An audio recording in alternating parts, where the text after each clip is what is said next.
በሰማይ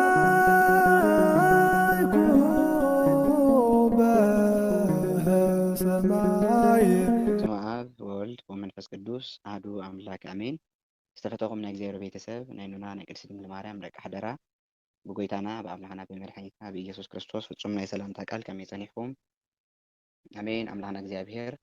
ካብ ኣጽናፈ ዓለም እስካብ ኣጽናፈ ዓለም ዝተኸበረን ዝተመስገነን ይኹን። ነቦና ንመጋቢ ብሉይ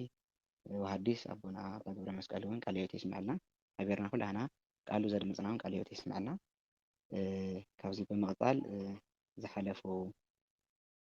ጊዜታት እናረኣናዮ ከም ፀናሕና ነገረ ማርያም ኣብ ዝብል ዓብዪ ክፍሊ ዝተወሰኑ ንኡስ ርእስታት እናረኣና ነርና ኢና። ሎማዓንቲ እውን በቲ ጀሚርናዮ ዝነበርና ርእሲ ክንቀጽል ኢና ማለት እዩ። ሎማዓንቲ እመቤታችን ቅድስት ድንግል ማርያም መጽሓፍ ቅዱስ ኣብ ዮሃንስ ወንጌል ምዕራፍ 2 ተጻሒፉ ዘሎ ሓደ ታሪክ መልዓሊ ንገብር እሞ ካብኡ ግን ምስ ነገረ ድሕነትና ዘለዎ ምትሕሓዝ ሎማዓንቲ ዝተወሰነ መልክዑ ጀሚርና ኣቦታት ከመይ ይትርጉሞ እንታይ ማለት እዩ ዝብል ዝተወሰኑ ነገራት ርኢና። ካብኡ ብዓብዪ ከዓ ኣብ ነገረ ድሕነት እመቤታችን ዝነበራ ድርሻ ዝበልናዮ ብዝሓለፈ ብቐጻሊ ቀፂሉ ዘሎ መዓልቲ ክንሪኦ ኢና ማለት እዩ። ሎማዓንቲ ግን ልመና ናይ እመቤታችን ልመና ኣብ ቃና ዘገሊላ ዘሎ ጀሚሩ ትርጉሙ እንታይ እዩ? ካብኡ ግን ናይ ኢየሱስ ክርስቶስን ናይ እመቤታችን ወግዒ እንታይ እዩ ዝመስል እንታይ እዮም ዝብሉ ዘለዉ ኣብዚ መፅሓፍ እዚ ዝብል ነገር እናረኣና ክንከይድ ኢና። ዋላ ብስልኪ ይኹን ዋላ መጽሐፍ ቅዱስ ዘለኩም ኣሕዋት እንድሕር ኣለኹም እናተኸታተልና ንኸይድ ማለት እዩ። ሎማዓንቲ ዮሃንስ ወንጌል ምዕራፍ 2 ካብ ቁፅሪ 1 ዘሎ ታሪክ መልዓሊ ጌርና ኢና ክንመሃር። ኣምላኽና እግዚኣብሔር ንዓይ እውን ንስኻትኩም እውን በቢ ዘለናዮ ኩሉ ኣብርሆ ተዓዲሉ ልቦናና ከፍተልና ክምህረና ከግስጸና ቅዱስ ፈቃዱ ይኹነልና። ብቐጥታ ናብ ዮሃንስ ወንጌል ምዕራፍ 2 ቁፅሪ 1 ክንከይድ ኢና ማለት እዩ። መጀመርያ እቲ ዘሎ ታሪክ ከም ዘሎ ክነንብቦ እሞ ካብኡ እቲ ታሪክ ብደንብ ምስ ተረዳእና ሚስጥራዊ ሓዘል ትርጉሙ ዝተወሰኑ ቃላት እንደገና ከዓ እናረኣና ክንከይድ ኢና ማለት እዩ። ኣብ ዮሃንስ ወንጌል ምዕራፍ 2 ቁፅሪ 1 ከምዚ ይንበብ። ኣብ ሳልሳይ መዓልቲ ከዓ ኣብ ገሊላ እትርከብ ኣብ ቃና መርዓ ነበረ። እኖ ኢየሱስ እውን ኣብኡ ነበረት። ኢየሱስ እውን ምስ ደቀ መዛሙርቱ ናብቲ መርዓ ተዓዲሙ ነበረ። ወይኒ ምስ ተወድኦም እኖ ኢየሱስ ወይኒ እኮ የብሎምን በለቶ። ኢየሱስ ድማ ኣቲ ሰበይቲ ምሳኺ እንታይ ኣለኒ ጊዜ እኮ ገና ኣይበጽሐን በላ። እኖ ከዓ ነቶም መሰለፍቲ ኩሉ ንሱ ዝብለኩም ግበሩ በለቶ። ኣብኡ ኣይሁድ ከምቲ ስርዓቶም ዘንጽሁለን ከክልተ ወይ ሰለስተ ዝንግሪር ዝሕዛ 6 ኣጋን እምኒ ተቐሚጠን ነበራ። ኢየሱስ ነቶም መሰለፍቲ ነዘን ኣጋንእ ማይ ምልእወን በሎ። ንሳቶም ከዓ ክሳዕ ኣፈን መልእወን። ሽዑ ሕዚ ቀዲሕኩም ነቲ ኣቦ ዳስ ሃብዎ በሎ። ንሳቶም ድማ ወሲዶም ሃብዎ። እቲ ኣቦ ዳስ ግና ነቲ ናብ ወይኒ ዝተለወጠ ማይ ካበይ ከም ዝመጽእ ኣይፈለጠን። እቶም ማይ ዝመልኡ መሰለፍቲ ግና ይፈልጡ ነበሩ። እቲ ኣቦ ዳስ ነቲ መርዓዊ ፀዊዑ ኩሉ ሰብ ኣቐዲሙ ጥዑም ወይኒ የስቲ፣ ብዙሕ ምስ ሰተዩ ከዓ ነቲ ዝተሓተ የቐርብ። ንስኻ ግና ነቲ ጥዑም ወይኒ ክሳዕ ሕዚ ኣጽኒሕካዮ በሎ። ኢየሱስ ነዚ ናይ መጀመርታ ተኣምራት እዚ ኣብ ገሊላ ኣብ እትርከብ ኣብ ቃና ገበረ። ክብሩ ድማ ገለጸ። ደቀ መዛሙርቱ እውን ብኡ ኣመኑ። ድሕሪ እዚ ንሱ እኖኡን ኣሕዋቱን ደቀ መዛሙርቱን ናብ ቅፍርናሆም ወሪዶም ኣብኡ ቅሩብ መዓልቲ ተቐመጡ ይብል። ስለ ቃሉ እግዚአብሔር ኣምላኽና ዝተኸበረን ዝተመስገነን ይኹን። ከም እንፈልጦ ኣብዚ ታሪክ እዚ ናይ መርዓ ታሪክ ኢና ንርኢ። ዝገርመኩም ላዕሊኡ ክነንብቦ ከለና ናይ መርዓ ታሪክ እዩ። ውስጠ ሚስጥሩ ክንርኢ ከለና ግን ስለ ነገረ መስቀል ወይ ከዓ ስለ ነገረ ድሕነትና ዝተነገረ ዓብዪ ሚስጥር ዘለዎ ቃል እዩ። እንደገና ቃሉ ከም ዝነገረና ኣብ ሳልሳይ መዓልቲ ከዓ ኣብ ገሊላ ብትርከብ ኣብ ቃና መርዓ ተገይሩ። ኣብዚ መርዓ እዚ ከም ዕዱም ኮይኑ ዝተፀውዐ ኢየሱስ ክርስቶስ እዩ ነበረ። ኣብዚ መርዓ እዚ ዕዱም ኮይና ዝተፀውዐት እመቤታችን ቅድስት ድንግል ማርያም እያ። ብናይ እስራኤላውያን ሕጊ ወይ ከዓ ብናይ እስራኤላውያን ስርዓት ንኣብነት ብናህና ስርዓት እዚ ንምርዳእ ናህና ምሳሌ እኹል ስለ ዝኾነ ኣብ ናህና ዓዲ ምሳሌ ብባህልና መርዓ እንድሕር ሰብ ክዕደም እንተኮይኑ ናይ ቶ ኣቦ ወራ ዝበሃል ወይ ከዓ ብናይ ኣቦ ሽም ይፅዋዕ ኣቶ እገለ ምስ ዳሽ ንኽርከቡ ተባሂሉ እዩ ብዙሕ ግዜ ዝንገር ምስ እገለ ንኽርከቡ ተባሂሉ ማለት እዩ ዋና ትፍረ ሓሳቡ ሕዚ ገዛ ዝፅውዕሉ እቲ ገዛ ዝመርሕ ሰብ እዩ ማለት እዩ ኣብዚ ከዓ እመቤታችን ቅድስት ድንግል ማርያም ብዋናነት እዚ ታሪክ እዚ ዘውግዕ ንእመቤታችን እዩ ቀፂሉ ካልኦት ከም ዘለዉ ይሕብር እዚ ብምንታይ ንፈልጥ ስለ እመቤታችን ምዃኑ ከመይ ጌርና ንፈልጥ ተባሂሉ ኣብ ሳልሳይ መዓልቲ ኣብ ቃና ዘገሊላ መርዓ ነይሩ ምስ በለስ እነ ኢየሱስ እውን ኣብኡ ነበረት እዩ ስለዚ ዋና ከውግዖ ዝደለዮ ዛዕባ ስለ መን እኒአ ማለት እዩ ስለ እነ ኢየሱስ ማለት እዩ ስለ እመቤታችን ቅድስት ድንግል ማርያም ኣብኡ እያ ነይራ ስለዚ ኢሉ ስለናታ ተንቲኑ ክነግረና እዩ ማለት እዩ ካብኡ ቀፂሉ ግን ብናይ እስራኤላውያን ሕጊ ሓደ ሰብ ካብ ገዛ ሓደ ሰብ ተፀዊዑ ካልኦቶም ይተዓደምናን ኢሎም ክተርፉ ይኽእሉ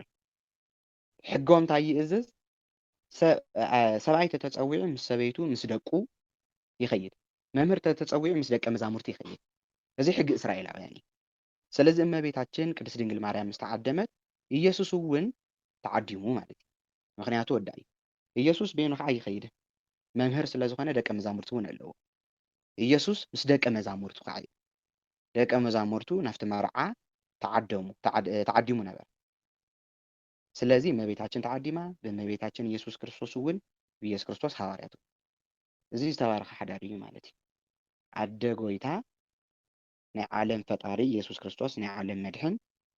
እና ኣብ መሰረቶም ዝተሃነፅና ቅዱሳን ሃዋርያት ዝተዓደምሉ ፍሉይ ሓደን መርዓ እዩ እዚ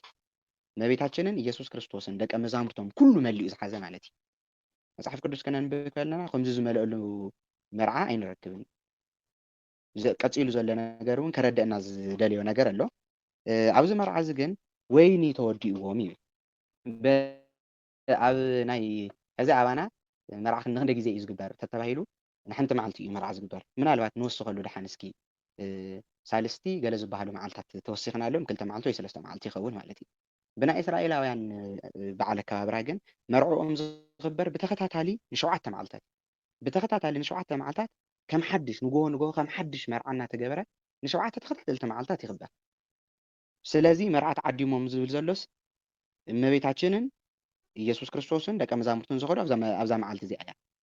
ኣብ ሳልሳይ መዓልቲ እዩ ይብሉ ብትርጓሜ ክነግሩና ከለዉ ኢየሱስ ክርስቶስን እመቤታችን ደቀ መዛሙርቱ ዝኸዱ ኣብ ሳልሳይ መዓልቲ እዩ ተረፍ 4 መዓልታት ኣለዉ ስለዚ ክድግስ ተኮይኑ ሓደ ሰብ ሓደ መርዓዊ ክድግስ እንድሕር ኮይኑ ን7 መዓልታት ክድግስ ኣለዎ ማለት እዩ ሕዚ ኣብ መንጎኡ ግን እመቤታችን ዝኸደቶ ኣብ ሳልሳይ መዓልቲ እዩ ብዝገርም ኩነታትን ብዝሕዝን ኩነታትን ኣብ ሳልሳይ መዓልቶም ወይኒ ተወዲእዎም እዩ ወይኒ ምስ ተወድኦም እነ ኢየሱስ ወይኒ እኮ የብሎምን በለቶ ናብ ክርስቶስ ከይዳ ኣብዚ ሓደ ነገር ንዕዘብ ንእመቤታችን መን እዩ ነጊርዋ ንእመቤታችን ከይዱ ወይኒ እኮ ተወዲእና እዩ በይዛኺ ካብቲ ፍቑር ወድኺ ለምንልና ኢሉ ዝጠየቃ ወላ ሓደ ሰብ የለን ኣቦታትና ዝኸምህሮ ከለዉ እንታይ ይብሉ ብዝተውሃባ ፀጋ ፈሊጣ ብቲ ዝተውሃባ እግዚኣብሔር ብዝሃባ ፀጋ ወይኖም ከም ዝተወድአ ፈሊጣ ንኢየሱስ ክርስቶስ ከይዳ ለሚናቶ ንኢየሱስ ክርስቶስ እንደገና ናይ እመቤታችን ልመና ሓይሊ እውን የብሉን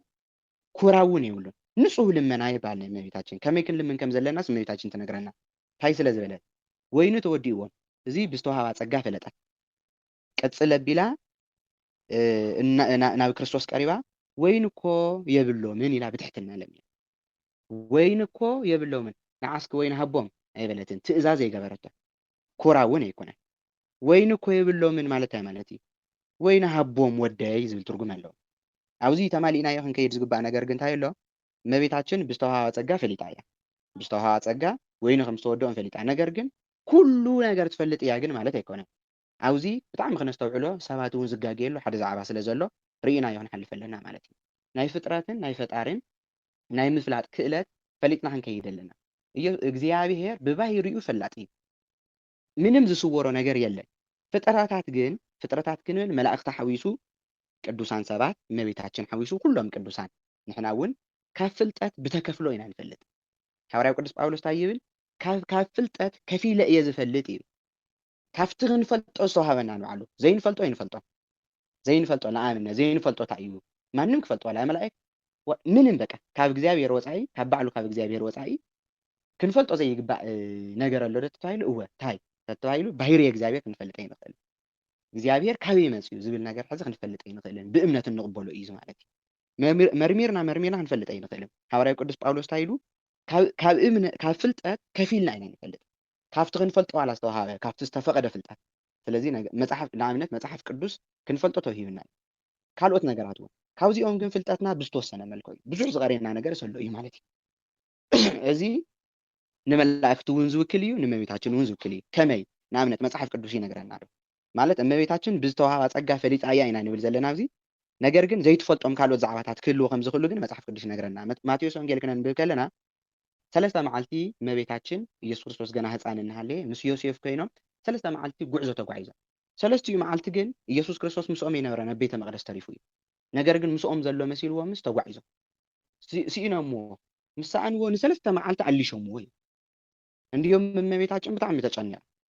ኢየሱስ ክርስቶስ ኣበይ ከም ዘሎ ኣይትፈልጥን ካብ ፍልጠት ከፊልና ኢና ንፈልጥ ዝንብሎ ዘለና ነዚ እዩ እመቤታችን ሕዚ ምልእተ ጸጋ እያ ንብል እዩ ጸጋ ኩሉ ዝመልአላ ካብ ፍጥረታት ኩሎም ከም እመቤታችን ጸጋ ዝመልኦ መሊኡ ዝፈሰሰሉ ፍጥረት የለን ነገር ግን እዚ ምልእተ ጸጋ እያ ማለት ኩሉ ነገር ከም ፈጣሪ እያ ማለት ኣይኮን ብምሉእነት ክፈልጥ ዝኽእልስ ናይ እግዚአብሔር እዚ ናይ ባህሪ ገንዘቡ እዩ ማለት እዩ እመቤታችን ካብ ፍልጠት ከፊላ ከም ትፈልጥ ንሳውን ዕቅን ከም ዘለዎ ምእንታን ክነግረናስ ኢየሱስ ክርስቶስ ኣበይ ከም ዘሎስ ወዳ ጠፊእዋስ ንሰለስተ መዓልቲ ኣሊሻቶ እንደውም ድሓር መፅያ ተኸደት ኣብ ቤተ መቅደስ እናምሃረ ምስቶም መጻሕፍትን ፈሪሳውያን እናተኸራኸረ ጸኒሕዋ ድሓር ንይሁዳ ልኢኸምዎ ኣዴኻን ኣቦኻን ይእልሾኻ ኣለዉ ይደልዩኻ ኣለዉ ኢልካ ንገሮ ኢሎም ንይሁዳ ልኢኸምዎ ይሁዳ ከይዱ ኢየሱስ ክርስቶስ እናምሃረ እናሃለ ኣቋሪፅዎ ኩሉ ግዜ ኢየሱስ ክርስቶስ ኣብ ዝገብሮ ኣገልግሎት ዓንቃፊ ዝነበረ ይሁዳ እዩ ኣብ ምሴታ ሐሙሱን ከይድሕሊፉ ብምስዓም ዝሃቦ ብረቡዕ ምክረ ኣይሁድ እውን ከይድሕሊፉ ዝሃቦ ይሁዳ እዩ ሕዚ እውን ክርስቶስ እናምሃረ እናሃለ የቋሪፅዎ ቤተሰብካ ይደልዩኻ ኣለዉ ኢልዎ እመቤታችን ኣዴኻን ኣቦኻን ዮሴፍ ይብሎ ናይ ብመዕበያ ስለ ዝዕበዮ ማለት እዩ እምበር ብስጋ ወላዴ ማነው ኣቦ የብሉን ካብ እመቤታችን ካብ ቅድስት ድንግል ማርያም እዩ ብስጋ ክልተ ልደታት ኣለዎ ኢልና ብዝሓለፈ ሪኢና ኢና ቅድሚ ዓለም ካብ ኣብ ድሕሪ ዓለም ድማ ካብ እመቤታችን ዝተወለደ ብዘይ ሰብኣይ ካብ እመቤታችን ዝተወለዶ ልደት እዩ ዘለዎ ካብ ግን ኢየሱስ ክርስቶስ እንታይ እዩ ዝበለ ኣዴኻን ኣቦኻን ይደልዩኻ ኣለዉ ምስ በልዎ ይሁዳ ኣቦይ ቃለይ ዝሰምዑ ቤተሰበይ ንዓይ ቃለይ ዝሰምዑ እዮም ኢል ነጊርዎም ነይሩ ኣብዚ ክንሪኦ ዘለና እንታይ እዩ እመቤታችን ሲኢናቶ ሰለስተ መዓልቲ ሕዚ ኩሉ ነገር እንድሕር ትፈልጥ ተትኸውን ነይራ እመቤታችን ክትእልሾ ትኽእል ኣብ ዘላቶ ክትርኢ ነይራ እያ ኣብቲ ዘላቶ ኮይናስ ኣበይ ከም ዘሎ ኢየሱስ ክርስቶስ ክትፈልጥ ትኽእል ነይራ እያ ነገር ግን ካብ ፍልጠት ከፊልና ኢና ንፈልጥ እዚ እዩ ዝበልናዮ ማለት እዩ ሕዚ ግን ከዓ ወይኒ ክውድኦም ከሎ ከዓ ማንም ከይነገራ ከይዳ ንኢየሱስ ክርስቶስ ከዓ ዝተዋሃባ ጸጋታት ኣለዋ ነገር ግን እመቤታችን ሕዚ ኢየሱስ ክርስቶስ ጠፊእዋ እሳብ ዝነበረቶ ቦታን ኢየሱስ ክርስቶስ ኣብቲ ቤተ መቅደስ ኮይኑ ብህፃንነቱን ክትሪኦ ዘይከኣለት ካልኦት ቅዱሳን ከም ዝኽሪኡ ግን ከዓ ንርኢ ኢና ንኣብነት ኤልያስ ማነው ኤልሳ ቅዱስ ኤልሳ ኣብ እስራኤል ኮይኑ ኣብ ሶርያ ንጉስ ወልደ ኣዴር ዝበሃል ኩናት ክጅምረሎም ክፉእ እናመኸረ ኣብ እስራኤል ኮይኑ ናብ ሶርያ ጎቦ ከይከልከሎ ናይ ዓዲ ርሕቀት ከይከልከሎ ሪኡ ነይሩ መን ይገሊጹሉ ተባሂሉ ንጥቕሚ እግዚኣብሔር ይገልጽ እዩ ከም ዝኾን ከሎ እግዚኣብሔር ንጥቕሚ ክኾን ከሎ ይገልጽ እዩ ንኣብነት ንእመቤታችን ሕዚ ብዝተዋሃባ ጸጋ እግዚኣብሔር ገሊጹ ይህዋ ዘሎ ማለት እዩ እቲ ዶኪማስ ዝበሃል ሰብ ኣብዚ መጽሓፍ ዘብዝሕ ንሪኦ ዘለና ዮሃንስ ወንጌል ክግለጽ ዝደልዮ ነገር ስለ ዘሎ እመቤታችን ብጸጋ ንክትፈልጦ ገይርዋ ሕዚ ኤልሳ ዝሕዚ እመቤታችን ወዳቤ ከም ዘሎ ዝጠፍኣ ነገር ኣብ ካሊእ ዓዲ ስለ ዝኾነ ኣብ ካሊእ ቦታ ስለ ዘሎ እመቤታችን ክትሪኦ ዘይከኣለ ኤልሳ ግን ክሪኦ ንርኢ እንዲኦም ድሓር ነቲ ንጉስ ናይ እስራኤል ከይዱ እንታይ ይብሎ ንጉስ ወልደ ኣዴር ኣብ ሶርያ ኮይኑ ሕማቕ ይመክር ኣሎ ብዚ ከኣትወኩም እዩ ብዚ ከጥቅዐኩም እዩ ብዚ ኩሉ ምክልኻል ግበሩ ኢሉ ርዩ ንእስራኤላውያን ከጥቅዑ ዝመፁ ሶርያውያን ክሰዓሩ ንርኢ ማለት እዩ ስለዚ ቅዱሳን በብፀግኦም እግዚአብሔር ይህቦም እዩ ነገር ግን ተከፍሎ ግን ኣሎ እመቤታችን ተዋሂባ እያ ሙሉእ ጸጋ ይህዋ እዩልና ኢና ሙሉእ ክበሃል ከሎ ግን ተከፍሎ ዘይብሉ ግን ኣይኮነ ብምሉእነት ኣለዎ ዝበሃል መድሃኒ ዓለም ወይ ከዓ እግዚአብሔር እዩ እግዚአብሔር ኣብ እግዚአብሔር መንፈስ ቅዱስ ስላሴ ኩሉ ነገር ኣብ ኩሉ ዘሎ ኩሉ ዝፈልጥ ዝበሃል ማለት እዩ ንውሕ ግዜ ወዲእና እዚ ጥያቄ ታሊኩም እናጠየቅኩም ኣትከሪኹም ማለት እዩ ብዝተዋሃባ ጸጋ ስለዝፈለጠት ወይን ምስ ተወድኦም እነ ኢየሱስ ወይን እኮ የብሎምን በለቶ ኢየሱስ መሊሱ ታይልዎ እዚ ብዙሓት ሰባት ዝደነጋገሩ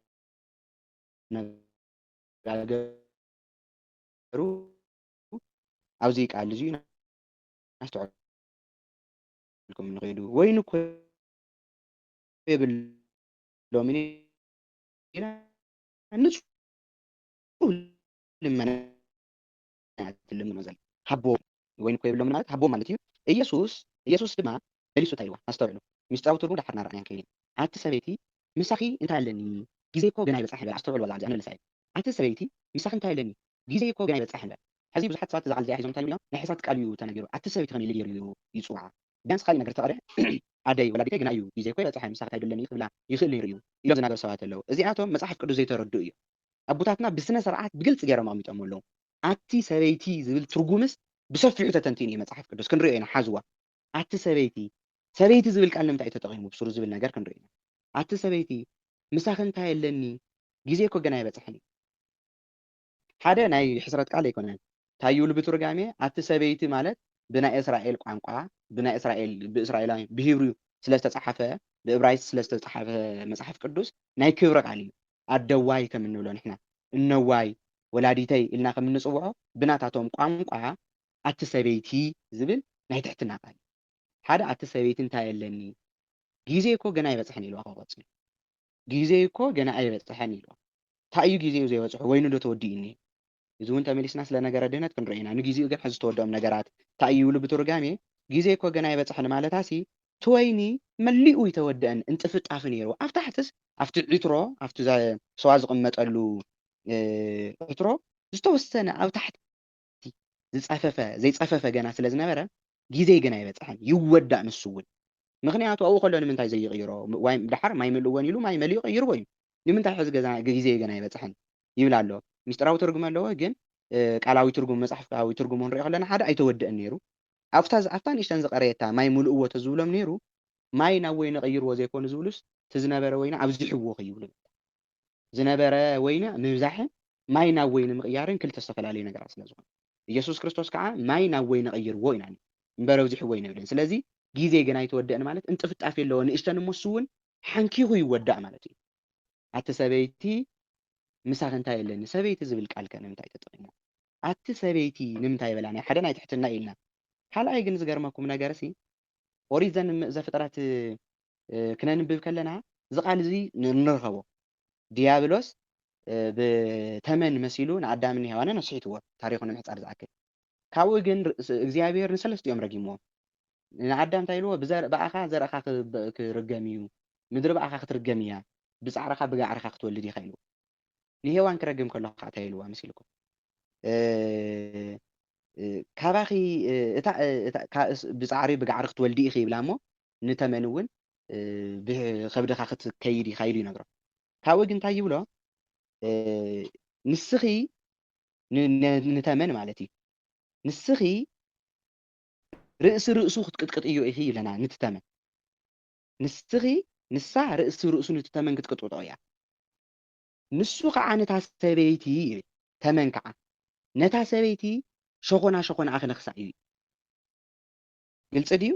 ንሔዋንስ እንታይ ኢሉ ገሊፅዋ ኣሎ ማነው ክረገማ ከሎ እንታይ ኢሉ ኣሎ እዚ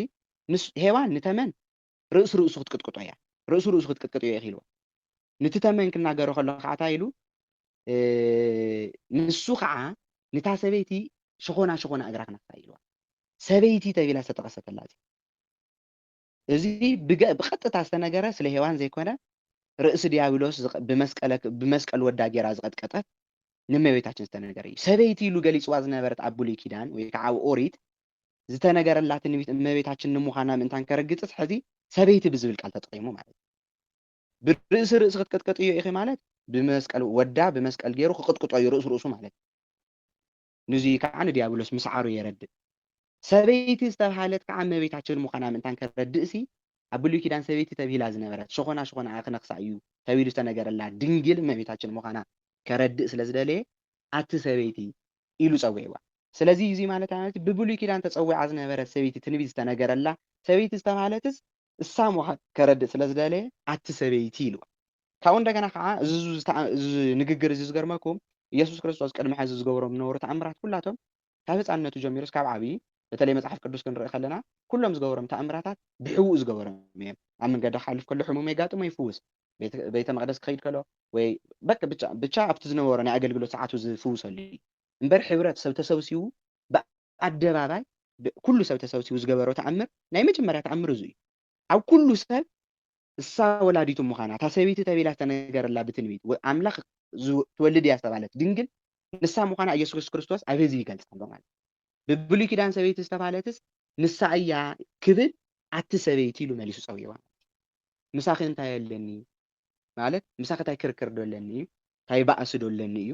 ኣደይ ወላዲተይ እንዲኺ ምሳኺ እንታይ ኣለኒ ድዩ ከይገብረልኪ ቃልኪ ከይፍፅም እንታይ ኣለኒ ማለት እዩ ኣቲ ሰበይቲ ምሳኺ እንታይ ኣለኒ ግዜ እኮ ገና ይበፅሕኒ ኢልዋ ሓደ ንትወይኒ እዩ ኢልና ኣለና ሚስጥራዊ ትርጉሙ ተመሊስና ክንሪኦ ኢና እንኡ ከዓ ናይ ባእሲ ተዝኾን ብዙሓት ሰባት እንታይ ይብሉ ንድኡ ኣዋሪድዋ እዩ እዚ ኣቲ ሰበይቲ ኢሉ ኣዴኻን ኣክብሩ ኣዴኹምን ኣቦኹምን ዝበለ ክርስቶስ ብሂወትን ብቃልን ዘምሃረና ብእግሪ እውን ብግብሪ እውን ክንክተሎ ምእንታን እዩ ኣብዚ ነዲኡ ዘሕስር ኣምላኽ የብልና ንሕና ወለድኹም ኣክብሩ ዝበለስ ንሱ ኣዲኡ ብምሕሳር ኣይፅውዕን እንታይ ከጌራቶ እንታይ ከበዲላቶ ዘይኸውን ነገር እዩ ኣዲኡ ክሕስር ለነገሩ ቀደም ነይሩ እምበር ሕዚ ከምኡ ኢሎም ዝዛረቡ የለውን ገዲፎም እዮም ተሓሳብሶም ብዝኾነ ግን የልዕልዎ ስለ ዝነበሩ ኢና ርኢና ንሓልፍ ዘለና ግዜ ገና ይበፅሕ ንብላ እንኡ ከዓ ንሳቶም ኣደን ወድን ከም ዝተረዳድኡ ዘርእስ ቀፂሉ እንታይ ዝብል እንኡ ከዓ ነቶም መሰለፍቲ ኩሉ ንሱ ዝብለኩም ግበሩ በለቶም በቃ ኣብዩኒ እዩ ወደይ ነጊረዮስ ኣይኸውንን ኣቲ ሰበይቲ ኢሉ እንዲኦም ኣዋሪድኒ ይበለትን ብቐጥታ ምሳኺ እንታይ የለኒ ግዜ እኮ ገና ይበፅሕ ምስ በላስ እንኡ ከዓ ነቶም መሰለፍቲ ነቶም ኣገልገልቲ ከይዳ ኩሉ ንሱ ዝብለኩም ግበሩ በለቶም እመቤታችን ብዝሓለፈ መንግስተ ሰማያት መራሕቲ እትወና እያ ዝበልናዮ እዚ ቃል እዚ ተጠቂምና ኢና እመቤታችን ብዙሕ ክትዛረብ ኢና ኣይረኣና እያን ኣብ መፅሓፍ ቅዱስ ሓንቲ ግዜ ብዝተናገረቶ ቃል ግን መፅሓፍ ቅዱስ ኩሉ ሰሪኻቶ እንታይ ብዝብል ኩሉ ንሱ ዝብለኩም ግበሩ ካብ ኦሪት ዘፍጥረት ምዕራፍ 1:1 እስካዕ ራዕየ ዮሃንስ ምዕራፍ 22 ቁፅሪ 22 መጨረሻ እመቤታችን ዛዚማቶ እንታይ ብዝብል ንሱ ዝብለኩም ኩሉ ግበሩ ሓፂር ቃል መፅሓፍ ሙሉእ ኩሉ ሰቢኻቶ ማለት እዩ እመቤታችን ንሱ ኩሉ ንሱ ዝብለኩም ግበሩ በለቶም ኣብኡ ኣይሁድ ከምቲ ሰርዓቶም ዘንፅሁለን ከክልተ ወይ ሰለስተ ዝንግሪር ዝሕዛ 6 ኣጋኒ እምኒ ተቐሚጠን ነበራ 6 ገኒኢ ማለት ዕትሮታት ነይረን 6 ኣጋኒ እምኒ ተቐሚጠን ነበራ ኢየሱስ ነቶም መሰለፍቲ ነዘን ኣጋኒ ማይ ምልእወን በለ ንሳቶም ከዓ ክሳዕ ዓፈን መልእወን ዝገርመኩም ነገር ዝቃለሱ ኢልና ይንሓልፎ ዝብለኩም ዘሎ ኩሉ ግበሩ ኢልዎ ኢየሱስ ክርስቶስ ናብ ዝመርዓዚ ዝተዓደመስ ብኣምላኽነቱ ተፀዊዑ ዲ ወይስ ብሰብነቱ ፈሊጦም እዮም ፀዊዖሞ ተባሂሉ ኣምላኽ ምዃኑ እዚኣቶም ይፈልጡን ኢየሱስ ክርስቶስ ብምንታይ እዩ ተዓዲሙ ተባሂሉ ቅዱስ ቄርሎስ እውን በደንብ ገይሩ ኣብርሂ ነገረና ኣምላኽ እዩ ኢየሱስ ክርስቶስ ነገር ግን ናብ ዝመርዓ ዝዓደም ከሎስ ኣምላኽ እዩ ኢሎም ኣሚኖም ይፀውዕዎን ተራ ወዲ ሰፈሮም ሓደ ሱቕ ኢሉ ወዲ ሰፈሮም ወዲ ማርያም ካብ ዮሴፍ ዝተወለደ ኢሎም እዮም ዝሓስቡ ኣምላኽነቱ ኣሚኖም ዝፀውዑ ይኮኑ እዞም ሰባት እዚኣቶም ኣብዚ ብጣዕሚ ዓብዪ ነገር ክንርኢ ተራ ሰብ ኢሎም እዮም ዝሓስቡ ብምሉኦም ህዙ ዘለዉ ሰባት ካብ ደቀ መዛሙርቱ እውን ብደንቢ ኣይኣመነውን ዘሎ ኣይኮኖም እቶም ካልኦት ሰባት ግደፎሞ ብደንቢ ከምዘይኣመንዎ ኣብዚ ታሪክ እዚ ክንረኽቦ ኢና ክንሪኦ ኢና ብትክክል ትፈልጦ መን እያ ሕዚ እመቤታችን ጥራሕ እያ ብተራ ሰብ እዩ ተፀዊዑ ነገር ግን እንታይ ኢልዎም ዝብለኩም ኩሉ ገበሩ ክትብሎም ከላስ እዞም ኣገልገልቲ ከመይ ክንከውን ከም ዘለና ወይ ኣገልጋሊ ማለት ኩላትና ናይ እግዚኣብሔር ደቂ እግዚኣብሔር እዩ ደቂ እግዚኣብሔር ኩሉ ከዓ ናይ እግዚኣብሔር ኣገልጋሊ እዩ ኣባቴ ሕዚ ነገሩና ከም ዝነበሩ ባርያ እግዚኣብሔር ኢና ናይ እግዚኣብሔር ኣገልገልቲ ኢና ፅዋዓት ኢና ሕሩያት ኢና ንእግዚኣብሔር ኩላትና ዝምልከተና ቃል ስለዚ ኣገልገልቲ ከመይ ክኾኑ ከም ዘለዎምስ ካብዚኦም ብላዕሊ ምንም ኣብነት ክኾንና ዝኽእል የለን ማለት እዩ እንታይ እዮም ኢሎም ዘመገልግል እንታይ እዩ ዘድንቕ ከመይ ከየድነቕናዮም ኣይንሓልፍን ኢልና ተባሂሉስ ኢየሱስ ነቶም መሰለፍቲ ኢየሱስ መን እዩ ኢልና ተጠይቕናዮም ዞም ሰባት እዚኣቶም ወዲ መንደርና ኢሎም እዮም ዝነግሩና እምበር እግዚኣብሔር ምዃኑ ኣምላኽ ምዃኑ ኣይኣመንዎን ዘለዉ ገና ተዛኣምንዎ ነይሮምማ ይምሰቐልዎ እንዲኦም ዝገርመኩም መዓዝ ከም ዝተሰቐለ ድሓር ክነግረኩም እየ ድሕሪ ታሪክ እዚ ማለት እዩ ነቶም መሰለፍቲ ነዘን ኣጋንኢ ማይ ምልእወን በሎ ንሳቶም ከዓ ክሳዕ ዓፈን መልኡ ብጣዕሚ ዝገርመና ቃል እዩ ኢየሱስ ክርስቶስ እስከ ዓፈን ምንም ነገር ኣይተናገሮም እንቶም መሰለፍትስ ኪዱ እሞ ነዘን ኣጋንኢ እዚአን እስከ ዓፈን ምልእወን እዩ ዝበሎ ንሕና ተንኸውን እንታይ ምበል ብጣዕሚ ተጨኒቆም እዮም ዘለዉ ምክንያቱ ወይኒ ተወዲእዎም እዩ እንታይ ክንገብር ኢና ሕዚ እንደገና ከዓ ንሕዚ ኣባናስ ዝኾነ ነገር ግበር ይኽእል ወይ ሕውስ ኣቢልካ ንእሽተን ቅራሪ ጌርካ ክተስትዮም ትኽእል ከምቲ ዝነገርዎም ኮም ዓንተ ወግን እስራኤላውያን መርዖኦም ዘኽብርዎ ንክንደይ ግዜ ኢልና ኢና ንሸውዓተ ተኸታተልቲ መዓልታት ሕዚ ወይኖም ተወዲኡ ዘሎስ ኣብ ክንደይ መዓልቲ እዩ ማለት እዩ ኣብ ሳልሳይ መዓልቲ ዝተርፉ 4 መዓልታት ኣለዎም ማለት እዩ ብጣዕሚ ናይ መፍርሒ ግዜ እዩ ንኣቶም መደንገፂ ካብኡ እንደገና ሰባት እዮም ክብሉ ዝኽእሉ እስኪ ኣብ ሓደ መርዓ ከይድና ምግቢ ተወዲኡ ተባሂሉ ኣብቲ ዋና መዓልቲ ኣብታ 6 ሰዓት ንዑ ተባሂልና 6 ሰዓት ምግቢ ተወዲኡ እንታይ ንብሎም ንሕና ተንኸውን ቀደሙ ከመ እንደግስ ኢልዎም ይቕንጠብጠብ ክብሉ እዮም ክግበር እዮም ሪኦም እምበር ኣይንብል ንብል ችግሮም ክርድአሎም ዝኽእል ሰብ ይነበረ እመቤታችን ግን ችግሮም ተረዳኢ ኢየሱስ ክርስቶስ ችግሮም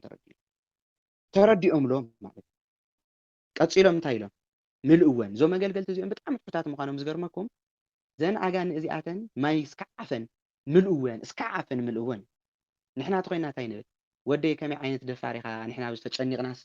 ንስኻ ኢኻ ትቐልደልና ዘለኻ እዮም ክብልዎ ዝኽእሉ ንሕና ተንኸውን ምክንያቱ ኣምላኽ ምዃኑ ተዝፈልጡስ ትኽክል እዩ ኣምላኽ ይእዘና ኣሎ ክብሉ ይኽእሉ እዮም ግን ኣምላኽነቱ ገና ይኣመኑ ዘለዉ ብሓቂ እዞም ሰባት እዚኣቶም ኣገልገልቲ እዮም ምእዙዛት እዮም ካብኡ ቅፅል ከሎ እንደገና ክስካዕ ኣፈን መልእወን ትማይ ይብለና ካበ እዮም መምፂኦም ትማይ ምናልባት ቡምባ ነይሩ ዶ ይኸውን ሽዑ ምንም ብዘይሻም መልክዑ ቡምባ ይነበረን ሽዑ ስለዚ ካበ እዮም ከምፅዎ ዝኽእሉ ትማይ ናይዞም መገልገልቲ ስራሕ ሱ ኢልና ንሓልፎ ይኮነ ወይ ካብ ሩባ ከይዶም ከምፅዎ እዮም ማለት እዩ እዘይ ኮይና ዒላ ገሊሎም እዮም ከምፅዎ ዝኽእሉ ከቢድ ስራሕ እዩ ነይሩ ንሳቶም ግን እንታይ ኢሎም ምንም ነገር ኣይመልሱሉን እንደውም እስካዕ ዓፈን ምልእወን ምስ በለስ ነዘን ኣጋን ማይ ምልእወን በለው ንሳቶም ከዓ ክሳዕ ዓፈን መልእወን ብጣዕሚ ብዝገርም ኩነታት እዙያ ዝኾኑ ሽዑ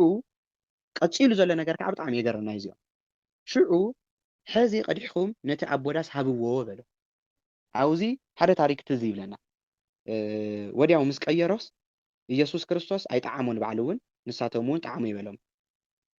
ካብኡ እንደገና ምንም ዝጸለዮ ጸሎት የለን ኣብዚ ንሳቶም ከዓ ክሳዕ ዓፈን መልእወን ይብለና እሞ ሽዑ ቀዲሕኩም ነቲ ኣቦዳስ ሃብዎ ዳስ ዘመሓድር ዘሎ ሰብስ ሃብዎ ኢሉ ንምንታይ እዩ ጸሎት ዘይጸለየ ተባሂሉ ንሙሴ ዝመስል ታሪክ ንረክብ ማለት እዩ ሙሴ ንእስራኤላውያን ክለቆም ምእንታን ናብ ፈርዖን ከይዱ ህዝበይ ለቐቕ ይብለካ ኣሎ እግዚኣብሔር ኢሉ ንፈርዖን ነጊርዎ ፈርዖን እምቢ ኢሉ 9 ተኣምራታት ተገይሮም 10 ተኣምራታት መበል 11 ሞተ በክሪ ይበሃል መበል 10 ተኣምር ምስ ረኣየ እዩ ፈርዖን ዝሰደዶም ካብዞም 10 ተኣምራት ግን ሓደ እንታይ ነይሩ እምቢ ሰድድና በለ ክሰድድ የብል ሓደ ተኣምር ይግበር ካብኡት ፀገም ምስ ወፅሖ ምስ ተፈትሐሉ እንደገና ኣይሰድድን ይብል ካልእ ተኣምር ይግበር ክሰዶም እየ ይብል ካብኡ ከዓ ኣይሰድድን እናበለ ስለ ዘችግር ነበረ ካብቶም ተኣምራታት ሓደ እንታይ ነይሩ ማይ ኩሉ ደም ገይርዎ ነይሩ ሙሴ ደም ዝገበሮ እግዚኣብሔር ሓይሊ ይህብዎ እዩ ኢየሱስ ክርስቶስ ግን ብባዕሉ ሓያል እዩ ኣፈላላዮም ንሱ እዩ ካልኣይ ግን ሙሴ ከይተናገረ ብምሕሳብ ጥራሕ እዩ ትማይ ናብ ደም ቀይርዎ ዝነበረ ንምንታይ ብጸሎት ተኮይኑ ተባሂሉ ብጥንቁልና ብዙሓት ዝወደቁ ስለ ዝነበሩ በተለይ ግብፃውያን ወላ እስራኤላውያን ብዙሕ ግዜ ናይ ጣዖት ኣምልኮ ስለ ዝነበሮም ልቦም ጣዖት ምምላኽ ስለ ዝለመደ ንኣማልክቶም ብዙሕ ብምልፍላፍ እዮም ዝናገሩ ጠንቋሊ ተዝኾነ ሕዚ ስኢሉ ብዘይ ጸሎት ዝኾነ ነገር ክገብር ይኽእል ዶ ብጸሎት እውን ምንም ነገር ይገብርን ኤንወይ ጠንቋሊ ነገር ግን ናይ ጠንቆልቲ ባህር ተሪእኻዮም ጭሳት ኮይኑ ዝኾነ መጋረጃታት ተኸዲኑ ቀይሕ ብቀይሕ ተገይሩ ምናልባት ክቅይሩ ተኮይኖም እካ ነቲ ኣጋኒዕ ሕዚ 30 ግዜ ይዘርዎ 34 ግዜ ዘይሮም ዝበሃልን ዘይበሃልን ኢሎም እዮም ካብዚ ኩሉ ዝተፈለየ ምዃኑ ከረድእ ኣምላኽነቱ ከረድእ ብሓይሉ ብስልጣን ይገብር ከም ዘሎ ከረድእ ስለ ዝደለየ ምንም ነገር ኣይተናገረን ኢየሱስ ክርስቶስ ምንም ዝተናገረ ነገር የለን ማይ ምልእወን ክቀድሕዎ ከለዉ ማይ ምዃኑ ይርእዩ ኣለዉ እሳቶም ናብኡ ናብቲ ዕትሮ ክመልእዎ ከለዉ ቅድሕዎ ኢልዎም እንደገና ካብኡ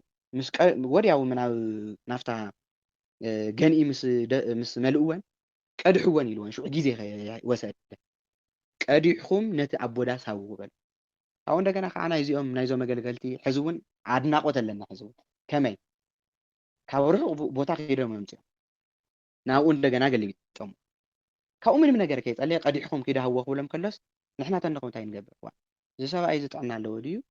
ብሱሩታ እዩ ኢልና ንእሽተን ናብ ኢድና ቀድሕ ኣቢልና ንጥዕሞ ናይ ሓቂ ስዋ ድዩ ስዋ ወይ ከዓ ወይኒ ድዩ ወይንን ዝተወሰነ ነገር ቼክ ንገብርን ቅድሕ ኣቢልና ከይድና ነቲ ኣቦዳስ ንሆ እምነቶም ብጣዕሚ ዓብይ ነይሩ ምሳት እዚኣቶም እሳቶም ግን ቀዲሖም ከይዶም ነቲ መሰለፊ ይህቦም ነቲ መሰለፊ ኣቦዳስ ማለት ከይዶም ሂቦሞ ንሳዶም ድማ ወሲዶም ሃብዎ እታ ኣቦዳስ ግና ነቲ ናብ ወይኒ ዝተለወጠ ማይ ካበይ ከም ዝመፃ ኣይፈለጠን። ንሳቶም ግና እታ ኣቦዳስ እውን ኣይፈልጠን። ብዝገርም ኩነታት ብጣዕሚ ዕድለኛ ዝኾነ መርዓዊ ስለ ዝኾነ ከዓዚ ብትርጓሜ ኣብ መፅሓፍ ቅዱስ ኣይርከብን። ትርጓሜ ግን ዶኪማስ እዩ ይብልዎ ሽሙ። ዶኪማስ እንታይ ይግበር ከም ዘሎ ይፈልጠን። ንእግዚአብሔር ዝፀውዐ እንታይ ስለ ዝኾነ እዩ እዚ ችግሩ ንችግሩ ሕሊፉ እግዚኣብሔር ዘይሃብቶ ተባሂሉ እግዚኣብሔር ዝዓደመ እዩ። ንዙ እዩ ብቤተ ክርስቲያን ሓዳርና ንገብር ቤተ ክርስቲያን ተምህረና ማለት እዩ። እግዚኣብሔር ፈትለ ሰለስት እይትበተክ ዝብል እውን ብሰለስተ ገመድ ዝተኣሰረ ፈትልስ ቶሎ ይብጠስ። ሰለስተ ዝበሃል ዘሎ ናይ ሰብኣይ ናይ ሰበይትና ናይ እግዚኣብሔር ቃል ስለ ዘለዎ ሰበይቲ እውን ቃል ተኣትያ ሰብኣይ እውን ክልተ ገመድ እዩ። በይኖ ክፀንዕ ስለ ዘይኽእል ግን ቃል እግዚኣብሔር እውን ኣሎ ማለት እግዚኣብሔር ዘጣመሮ ማንም ኣይፈልዮን ስለ ዝብል ብቤተ ክርስቲያን ክንምዕሮ ቤተ ክርስቲያን ትነግረና ሓዳር ክንገብር ንዙ እዩ ማለት እግዚኣብሔር ዝፀውዐ ንኡን እግዚኣብሔር እመቤታችን ካብኡ እንደገና ከዓ ደቀ መዛሙርቱ ዝፀውዐ ዕድለኛ መርዓ ችግሩ ሰየረን በቃ ሰባትና መፁ ጥዑም ስዋ ጥዑም ዝብላዕ ክብልዎ ከለዉ ናብና እግዚኣብሔር ሃበለይ ናበለ ይሰድድ እቲ ችግር ገጢሞ ዘሎ ግን ተመገልገልቲ ይፈልጡ ነይሮም ተኣቦዳስ እኳ ኣይፈለጠን። ዝገርመኩም ነገር ናበይ ግን ከይዱ መሲልኩም ንሳቶም ድማ ወሲዶም ሃብዎ ተኣቦዳስ ግና እቲ ናብ ወይኒ ዝተለወጠ ማይ ካበይ ከም ዝመፀ ይፈልጠን። እቶም ማይ ዝመልኡ መሰለፍቲ ግና ይፈልጡ ነበር። እቲ ኣቦዳስ ነቲ መርዓዊ ፀዊዑ እቲ መርዓዊ ከይዱ ፀዊዑ እቲ ኣቦዳስ ኩሉ ሰብ ቀዲሙ ጥዑም ወይኒ የስቲ መብዛሕትአና መጀመርያ እቲ ፅቡቅ እቲ ፅራይ ዝተባሃለ ይሰብ ዝሰቲ ካብኡ እንዳሓር ሰብ ምስ ሰኸረ ወይ መጨረሻ ዝመፀ ሰብ ትኮይኑ ከዓ ቅራር ይሰቲ ማለት እዩ። ኩሉ ሰብ ቀዲሙ ጥዑም ወይኒ የስቲ ኢልዎ ነቲ መርዓዊ እቲ ኣቦዳስ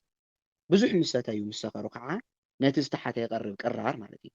ንስኻ ግና በሎ ነቲ ጥዑም ወይኒ ክሳዕ ሕዚ ኣፅኒሕካዮ በሎ። ኣብዚ ዶኪማስ መጀመርያ ቅራር ቀዲሑስ ድሓር ፅራይ ይኮነን ኣቕሪቡ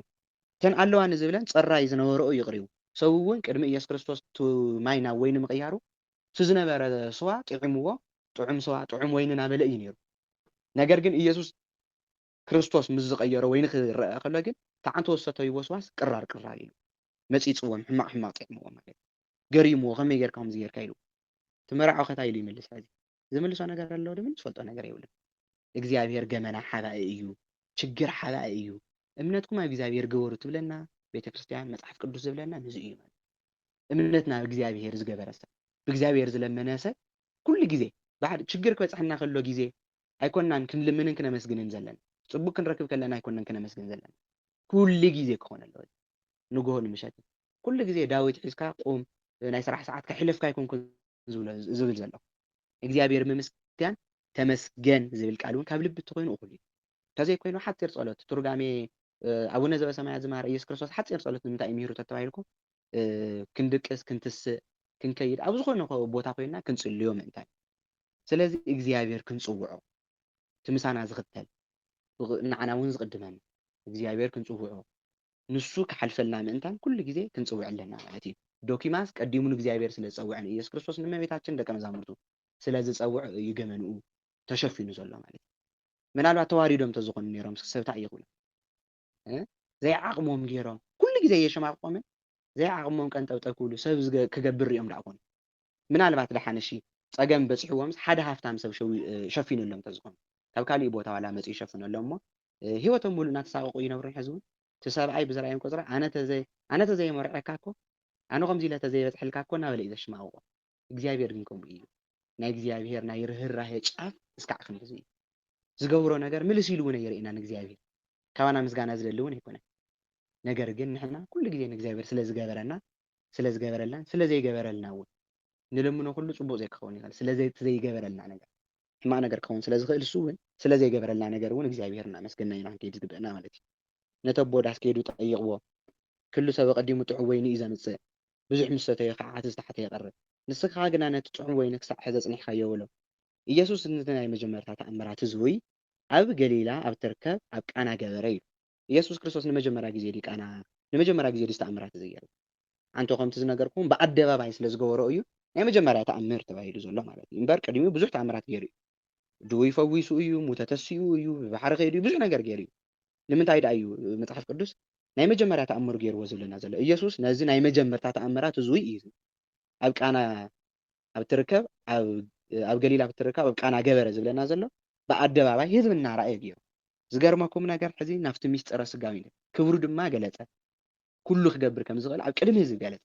ደቀ መዛሙርቱ እውን ይብል ሕዚ ርአዩ ኣማንያን ኣይነበሩን ዝበልናዮስ ደቀ መዛሙርቱ እውን ብኡ ኣመኑ እመቤታችን ኣሚና ንወዳ ኣሚና ብዝገበረቶ ልመናስ ደቀ መዛሙርቱ እውን ሃዋርያት እውን ንኸኣምኑ ገይራቶም ንሳ ኣሚና እያ ወዳ ካብ ማይ ናብ ወይኒ ቅይሮ ከም ዝኽእል ኣሚና ለሚና ብናታ ልመና ከዓ ደቀ መዛሙርቱ እውን ሪኦም እንታይ ገይሮም እዩ ብኡ ኣመኑ ናይ ሃዋርያት እምነት እውን እመቤታችን ዓብይ ድርሻ ኣለዋ ማለት እዩ ሕዚ ናብቲ ምስጢራዊ እንትን ውስጥ ንርአዮ ካብቲ ዓንቶ ዝረኣናዮ ወይኒ እናተባህሉ ዝፅውዑ ዝነበሩ ሰባት እዚኣቶም ምስኪ እናዘርዘርና እናረኣየናዮም ንኸይድ እሞ ትምህርትና ክንውዲ ኢና ማለት እዩ ምዕራፍ 2 ቁፅሪ 1 ክንጅምር ኣብ ሳልሳይ መዓልቲ ከዓ ኣብ ቀሊላ ኣብ ትርከብ ቃና መርዓ ነበረ እኖ ኢየሱስ እውን ኣብኡ ነበረት ኢየሱስ እውን ምስ ደቀ መዛሙርቱ ናብቲ መርዓ ተዓዲሙ ነበረ ወይኒ ምስ ተወድኦም እኖ ኢየሱስ ወይኒ እኮ የብሎም ዝበለቶ እዚኣ ንረኣያ እስኪ ወይኒ ዝበለቶ ተታሪኩ ንዚ እዩ ነገር ግን እመቤታችንን ክርስቶስን ዘውግዕዎ ዝነበሩ ዝገርመኩም ነገር ሲ ስለ መስቀልስ ክልቲኦም ዋጊኦም ስለ ዕለተ መስቀል ክልቲኦም ዋጊኦም ወይኒ በመጽሐፍ ቅዱስ ናይ ኢየሱስ ክርስቶስ ደም ተገይሩ እዩ ዝነገር ወይ እመቤታችን ሓስተያት ዘላ ወይኒ እኮ የብሎም ከመይ ገይሩ እዩ ወይኒ ናይ ኢየሱስ ክርስቶስ ደም ተገይሩ ዝነገር ዝብል ነገር ዝተወሰነ ናይ መጽሐፍ ቅዱስ ቃላት ንርአ መዝሙረ ዳዊት መዝሙር 104 ቁጥሪ 15 ንርኢ ከለና እንታይ ይብል መዝሙረ ዳዊት መዝሙር 104 ቁጥሪ 15 ወይኒ ያስተፌስህ ልበ ሰብ እዩ እዚ ዝገርመኩም ነገር ሰብ ብዘይምረዳእ ኣብ ናይ ወይኒ ዘን ወይን ጠጅ ዝሸጣ ፋብሪካታት ኩሉ ብባነር እውን ተለጢፉ ብዓብዩ ንርኢ ኢና ነገር ግን ተሸዊዱ እዩ ሰብ ወይኒ ያስተፌስህ ልበ ሰብ እዩ ወይኒ ናይ ሰብ ልቢ ደስ የብል ንኣብነት ወይኒ ስዋ ወይ ቢራ ኢልኩም ውሰድዎ ወይ ዊስኪ ዝኾነ መስተ ልቢ ሰብ ከመይ ገይሩ ዝሕጉስ ደስ የብል ወይኒ ልቢ ሰብ ይዕብድ ድዩ ልቢ ሰብ ደስ የብል ደም ማለት እዩ እዚ ወይኒ ያስተፌስ ወይኒ ናይ ሰብ ልቢ ደስ የብል ማለት ወይኒ ዝተባሃለ ናይ ክርስቶስ ደም ኣሚኑ ዝቕበሎ ደስ ዘብል እዩ ቀፂሉ ዘለው ጥቅስታት እንደገና ንረሲ ኣብ መጽሓፈ ምሳሌ ምዕራፍ 31 ቁጥሪ 6 ሞር ነዚ ዝብሎ ዘለኹ ሓሳብ ዘብራሪ እዩ ምሳሌ መጽሐፈ ምሳሌ ምዕራፍ 31 ቁጥሪ 6 ይብል መስለኩም ብርቱዕ መስተ ነቲ ናብ ጥፍኣት ዝቐረበ ብርቱዕ መስተ ነቲ ናብ ጥፍኣት ዝቐረበ ወይኒ ከዓ ነቶም ነፍሶም ዝመረረት ሰባት እዩ ዝግባእ ብምስማዕ ረእይዎ ብርቱዕ መስተ ነቲ ናብ ጥፍኣት ዝቐረበ ሰብስ ብርቱዕ መስተትዎ በቃ ጠቕሊሉ ብኡ ገይሩ ይጥፋእ ማለት ዲ በቃ ይጥፋእ ይፍለየሉ ማለት ዲ ናብ ጥፍኣት ዝቐረበ ሰብ እንታይ ትብሎ ወይ ብርቱዕ መስተ ዝበሃል ዘሎ ናይ ኢየሱስ ክርስቶስ ደም ይቐፂሉ ከታ ይብል ወይኒ ከዓ ነቶም ነፍሶም ዝመረሮም ነፍሱ ንዝመረረ ሰብስ ጭራሽ በቃ ይፍለየሉ ኢልካ ዲኻ ወይኒ ትውሕዝ እውን መስተ ትህቦ ወይኒ ከዓ ነቶም ነፍሶም ዝመረረት ሰባት እዩ ዝግባእ እዩ ነፍሶም ብሓጢኣት ንዝተመረረት ማለት ብሓዘን ንዝተመረረት ተስፋ ዝኸውን ካብ ሓጢኣት ኩሉ የንጽህ እዩ ዝተባሃለ ናይ ኢየሱስ ክርስቶስ ደም ማለት እዩ ወይኒ ዝበሃል ዘሎ ቅዱስ ዮሐንስ ኣብ ቀዳማይ መልእኽቱ ቀዳማይ ዮሐንስ ምዕራፍ 1 ቁጥሪ 8 እንታይ ይብል ወደሙ ለኢየሱስ ክርስቶስ ያነጽሐነ እምኩሉ ኃጣውኢነ እዩ ናይ ኢየሱስ ክርስቶስ ደም ካብ ሓጢኣትና ኩሉ የንጽህ ናይ ኢየሱስ ክርስቶስ ደም እዙይን ንዙይ ጥራሕ እዩ ዝበሃል ሓጢኣት ኣይኮነን እንዲዮም ግእዙ እንታይ እዩ ዝብል ያነጽሐነ እምኩሉ ኃጣውኢነ ማለት ነው ብዙሕ እዩ ሓጢኣት ንሓደ እዩ ሓጣውእ ማለት ግን ናይ ኢየሱስ ክርስቶስ ኩሉ ሓጢኣት ማለት ናይ ኢየሱስ ክርስቶስ ደም ክድምስሶ ዘይኽእል ምንም ዓይነት ሓጢኣት የለን ብዙይ ደስ ክብለና እዩ ዝግባእ ማለት እዩ ንእግዚኣብሔር ምንም ዓይነት ሓጢኣት ጌርና ትሕዘናዮስ ብንስሓ ተመሊስና ንፍቅሪ ኣምላክ ክስዕር ዝኽእል ሓጢኣት የብልና ንሕና ማለት ናይ ዓለም ኩሉ ናይ ዓለም ሰብ ኩሉ ሓጢኣት ተሰብሲቡ ኣብ ዓለም ዘሎ ብምሉኡ ሰብ ሓጢኣቱ ይሰብሰብ ተባሂሉ ብናይ ኢየሱስ ክርስቶስ ናይ ይቅርታ ወይ ከዓ ናይ ምሕረት በሪ ናይ ምሕረት ብዝሓት ክወዳደር ከሎስ እቲ ናይ ዓለም ሙሉእ ሓጢኣት ናብ ውቅያኖስ ከም ዝነጠበ ደም እዩ ሓንቲ ጠብታ ደምስ ናብ ውቅያኖስ ክንጥዋ ትርጉም ኣለዋ ዶ የብላ ትርጉም የብላን ኣይኮነ ሓንቲ ጠብታ ማለት እዩ ናብ ውቅያኖስ ሙሉእ ጠብ ተቢልኩማ ትርጉም ኣለዋ ዶ የብላ እቲ ውቅያኖስ ዝበሃል ከሎ ናይ እግዚአብሔር ምሕረት እዩ ሓንቲ ጠብታ ዝበሃል ዘላ ግን ናትና ናይ ሓደ ሰብ ሓጢኣት ኣይኮነትን ናይ ዓለም ሙሉእ ሰብ ሓጢኣት ስለዚ ምንም በደል ንግበር ናብ እግዚኣብሔር ብንስሓ ክንቀርብ ከለና ናይ እግዚኣብሔር ናይ ምሕረት ደጉኡ ወይ ከዓ ናይ ምሕረት ኢዱ ብጣዕሚ ሰፊሑ ምዃኑ ይነግረና። ወይኑ ከዓ ነቶም ነፍሶም ዝመረረት ሰባት እዩ ዝግባእ ዝብለና ዘሎ ነዚ እዩ። ነፍሱ ብሓጢኣት ንዝተመረረ ሰብ ወይኒ ይግብኦ። ኣብዚ ማህሌተ ፅጌ እንደገና ከዓ ኣብ ጾመ ፅጌ እንታይ ኢልና ነዝይም ለዘ ኢይሰቲ ወይነ ምንቱ ውእቱ ረባሁ ይብል። ወይኒ ንዘይሰቲ ሰብ እሲ እንታይ ረብሓ ዳ ኣለዎ? እንታይ ዳ እዩ ዝጥቀም ዘሎ እዚ ዓለም እዩ። ሕዝስ መስተ ዘይሰቲ ዘሎ ሰብ ኢልና ዲና ንትርጉሞ ኣይኮነን። ወይኒ ንዘይሰቲ ሰብ እንታይ ዳ እዩ ይጥቀምሎ ማለት ስጋ ኣምላኽ ደመ ኣምላኽ ዘይቅበል ዘሎ ሰብ እንታይ ዳ እዩ ዝጠቅሞ? በእውነት እግዚኣብሔር ኣምላኽና ንኩላትና ፈቂዱ ናብ ስጉኡ ናብ ደሙ ንክንቀርብ ይሕግዘና ንኩላትና ዓብይ ፀጋ ስለ ዝኾነ ማለት እዩ። ስለዚ እመቤታችን እንታይ ኢላ ወይኒ እኮ የብሎምን። ወይኒ ማለት ደም እንድሕር ኮይኑ ደም እኮ የብሎምን ፍቅሪ ተገይሩውን ይትርጎም። ኣብ ሓዳር ክኾን ከሎ ከዓ ወይኒ ዝበሃል ንፍቅሪ ፍቅሪ እኮ የብሎምን ኢላ እመቤታችን ሓዳር ንዘይብሉ ፀገም ንዘለዎ ሓዳር ቀዲማ ለሚናትሎም እያ እመቤታችን ኢሎም ኣቦታት ይትርጉሙ። ካብኡ እንደገና ከዓ ወይኒ ብዚ ትርጉም እዚ ደም እንድሕር ኮይኑ ወይኒ እኮ የብሎምን ወይኒ ምስ ተወድኦም ስለ ዝብል ቃሉ ማለት እዩ። ወይኒ ምስ ተወድኦም እነ ኢየሱስ ወይኒ እኮ የብሎምን ኢላቶ እዩ ዝብል። ወይኒ ካብ ዓለም ተወዲኡ ኣይነበረን። ናይ ኢየሱስ ክርስቶስ ደም ቅድሚ ሕዚ ይፈሰሰ። ሰብ ኣዳም ወይ ከዓ ካብ ገነት ምስ ተባረረ ሰባት ኩላቶም እንታይ ክገብሩ ይከኣሉን ማለት እዩ? ብግብሮም መንግስተ ሰማያት ክኣትዉ ይከኣሉ። ንህዝቅያስ ብመጋዝ ንክልተ ካብ ርእሱ እስካብ እግሩ ንክልተ ተተርቲሩ ንህዝቅያስ ካብ ገደል ፀዲፎም ንኤርምያስ ናብ ኣዘቅ ተኩስ ናብ ናይ ጭቃ ገንዳ ተደርብዮም እዚኦም ኩሎም ስለ እግዚኣብሔር ኢሎም ዋጋ ከፊሎም ኣብርሃም ቤተሰቡ ገዲፉ ወፅዩ ነገር ግን ብግብሮም ክድሕኑ ይከኣሉ። ደም የድሊ ስለ ዝነበረ ዓለም ክንጽህ ዝኽእል ናይ ኢየሱስ ክርስቶስ ደም የድሊ ስለ ዝነበረ እመቤታችን ወይኒ እኮ የብሎምን ኢላት። እዚ ማለት ብቐጥታ እንታይ እዩ ማለት እዩ? ምስጢራዊ ትርጉሙ ተሰቀል ሙት ዝብል ትርጉም ኣለዎ ማለት እዩ። ሙት ኣሎ ምባል ወይኒ እኮ የብሎምን። ምክንያቱ ደመ ኢየሱስ ክርስቶስ ንዓለም ከም ዘድሕን ትፈልጥ እያ እመቤታችን። ንኣበይ ነገረ ድህነት ድርሻ ኣለዋ ንብላ ነበርና እዚ እዩ። ኣብ መስቀል ተሰቂሉ ደሙ ኣፍሲሱ ስጉኡ ቆሪሱ ዘድሓነና ኢየሱስ ክርስቶስ እዩ። ነገር ግን ዝጉዕዞ እዚ ንክገብር እውን እመቤታችን ከምኒ ጴጥሮስ ኣይትሰቀል ኣይኮነትን ኢላቶ ጭራሽ እያ ኢላቶ ማለት እዩ። ወይኒ እኮ የብሎምን ክትሞት ኣለካ ማለት እዩ። ሃቦም ደምካ እያ ትብሎ ኣላ። ሞት ዝብል ትርጉም ኣለዎ ማለት እዩ። ወይኒ እኮ የብሎምን። ካብኡ ቀፂሉ ኢየሱስ ክርስቶስ እንታይ ኢልዋ ተዓንቶ ዝረኣናዮ ኣቲ ሰበይቲ ምሳኺ እንታይ የለኒ ዝበላ ማለት እዩ። ኣቲ ሰበይቲ ማለት ኣብ ብሉይ ኪዳን ተነጊራ ዝነበረት ሰበይቲ ዝተባሃለት ንድንግል ማርያም ምዃኑ ሕዚ ነጊርዎም ግዜ እኮ ገና ይበፅሐ ንበላ። ግዜ ይበፅሐ ንመላተ እዚ እንታይ ማለት እዩ? ኢየሱስ ክርስቶስ ዝስቀለሉ ግዜ ስገና እዩ። ተረዳዲኦም እዮም ማለት እዩ። እሳ ተሰቀል ኢላቶ ግዜ ገና እዩ ዝቀርየኒ ግዜ ኣሎ ኢሉ 2 ዓመት ብዝገርመኩም ነገር ሎማዓንቲ ሕዚ ኣብ ኣደባባይ ተኣምር ክገብር ምስ ጠየቐቶ ሰባት ካብዚ እንዳሓር ክታናኸልዎ ጀሚሮም ማለት እዩ። ብኣደባባይ ሰብ የእምን ስለ ዘሎ ኢሎም ጸሓፍትን ፈሪሳውያንን ክፍኣት ምሽራ ወይ ከዓ ክፍኣት ምስራሕ ጀሚሮም ካብሎም። ስለዚ ናብዚ ናይ ድሕነት ስርሑ ንክኸይድ እውን ዝገበረት እመቤታችን ዓላምኡ ትርድኦ ስለ ዝነበረት ለሚና ግዜ ገና ይበፅሐን ገና 2 ዓመት ኣለኒ እዩ ንክስቀል ኢሉ መሊሱላ ምስጢራዊ ትርጉሙ ማለት እዩ። ግዜ ገና ይበፅሐን እነሆ ከዓ ነቶም መሰለፍቲ ንሱ ዝብለኩም ግበሩ በለቶም እዩ። ኣብዚ ናይ ዓንቶ ምናልባት ክንሪኦ ዝግባእ ግልፂ ክገብረልኩም ምእንታን ግን ኣብ ፍልጠት ዝበሃል ካብ እመቤታችን ጥራሕ ዘይኮነ ካብ መላእክቲ እውን ንረኽቦ ኢና እዚ ናይ ፍልጠት ጎደሎነት ከም ዘሎ ፍጥረታት ማለት እዩ። ንኣብነት መፅሓፍትና እስኪ ንጥቀስ ተባሂሉስ ኣብዚ ናይ ዓርቢ ስቕለት ኣብ ግብረ ሕማማት ንረኽቦ እንታይ ዝብል ኣሎ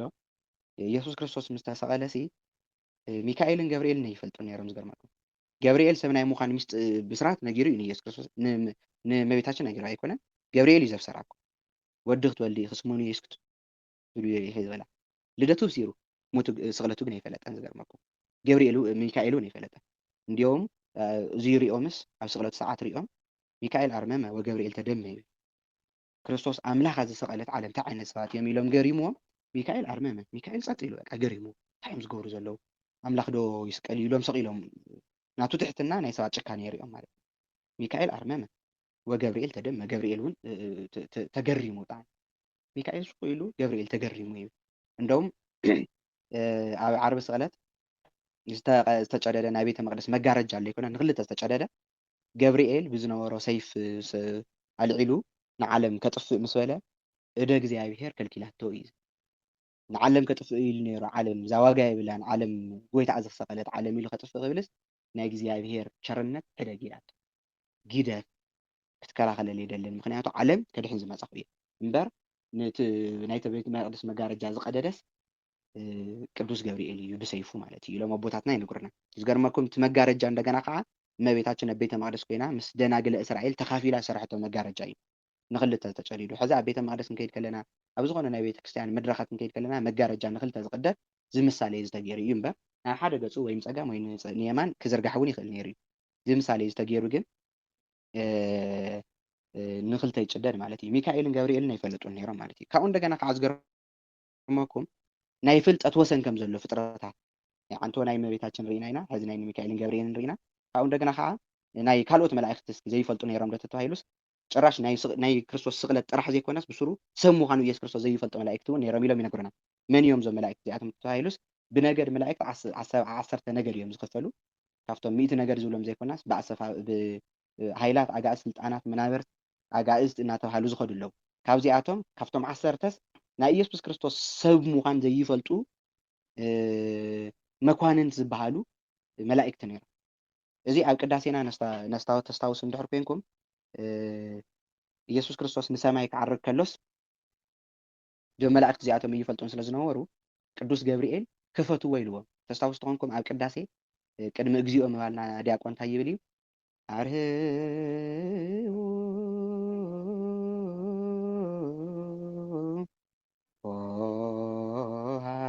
ሆሃተ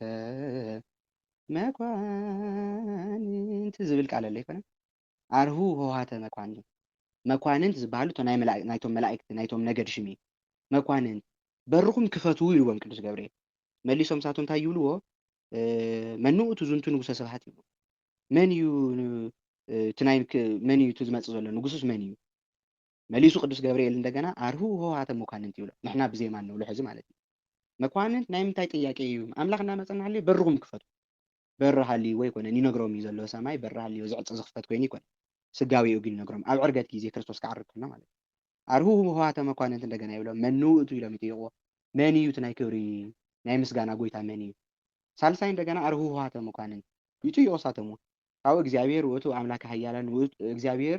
አምላከ ኃያላን ውእቱ ንጉሰ ስብሐት ናይ ኃያላን አምላክ እግዚአብሔር እዩ እቲ ዝመፅእ ዘሎ ምስሎም ይብኣ ንጉሰ ክብር ወንጉሰ ስብሐት ኢሎም ይኸፍቱ።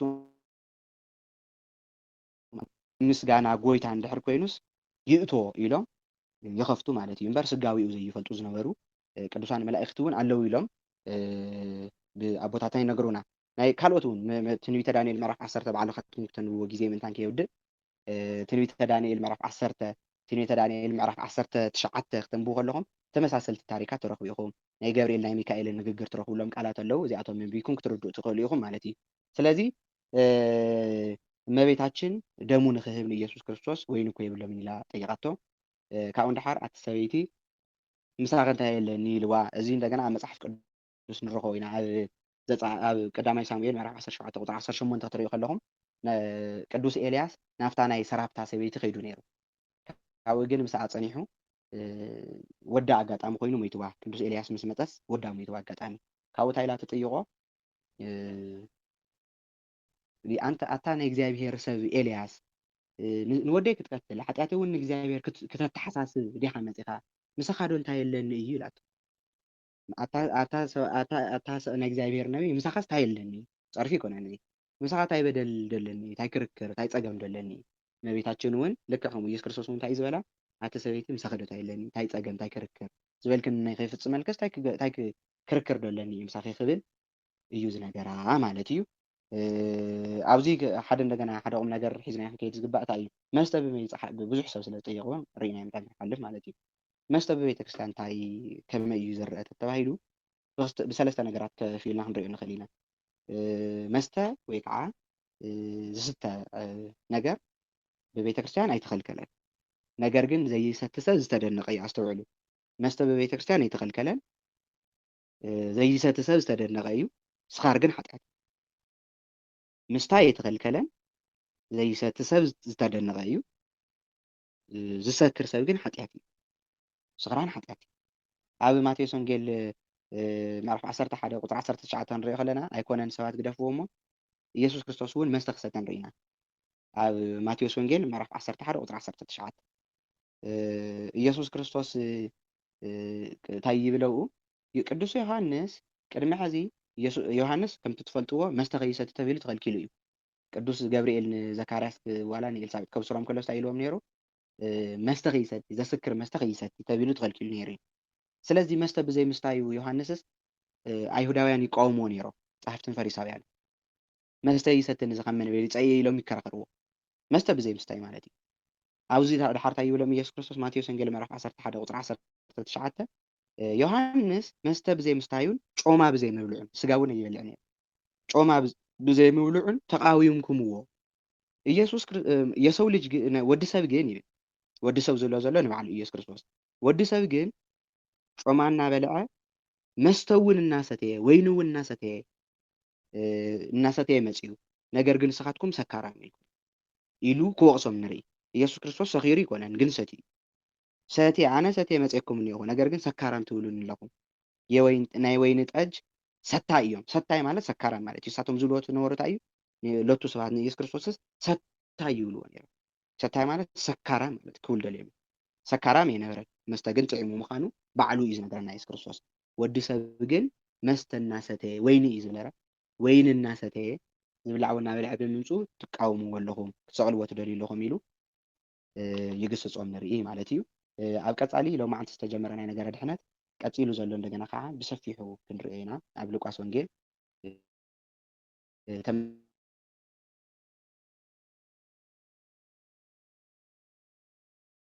መሊስና ንሪኢና ዝገርመኩም ቀጻሊ ብሰፊሑ ክንሪኢና ግን ሉቃስ ወንጌል ተቋሪፁ ነይሩ ይመስለኒ ይቅርታ ሉቃስ ወንጌል ምዕራፍ 1 እንታይ ይብሉ ኣቦታትና ከለዉ ክፅውዕዎ ከለዉ ናይ ማርያም ወንጌል ኢሎም እውን ይፅውዖ ምክንያቱ ብሰፊሑ ስለ እመቤታችን ዘውሪ ሉቃስ ወንጌል ስለ ዘሎ ኣብኡ እቲ ናይ ነገረ ድሕነትና ጅማሬ እውን ከመይ እዩ ዝትርጉሞ ኣቦታትና ከመይ ይትርጉሞ ዝብል ነገር ዝሓዘ ስለ ዝኾነ ቀጻሊ ናይ ማርያም ወንጌል ወይ ከዓ ሉቃስ ወንጌል ምዕራፍ 1 ብደንቢ ጌርና ክንሪኢና እግዚኣብሔር ናይ ሽዑ ሰባት ይበለና ዝወደቐ ዝነጠበ ቃል ብኣፈ መላእክቲ ይተኣረመልና ጥያቄ ተሃልይኩም ኣብኡ እናፅሓፍኩም ኪዱ ነባቲ እውን ጠይቕዎም ኢኹም እግዚአብሔር ኣምላኽና ስለ ዝመሃረና ስለ ዝገሰጸና ዝተኸበረ ዝተመስገነ ይኹን ስብሐት ለእግዚአብሔር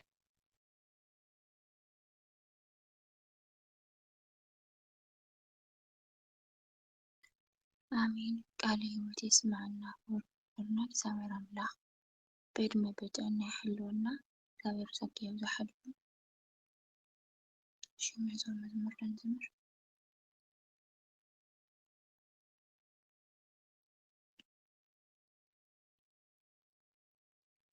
بسم الله والولد والمنفس القدس أحد أمر من الحب نزمر عينو سرب لبس زمرك عينو سرب لبس زمرك رايلي عامد مالي وركي رايلي عامد مالي وركي رايلي عامد مالي وركي رايلي عامد مالي وركي عينو زرهك لبسو زرهك عينو زرهك لبسو زرهك ورايلي عامد مالي وركي ورايلي عامد مالي وركي ورايلي عامد مالي وركي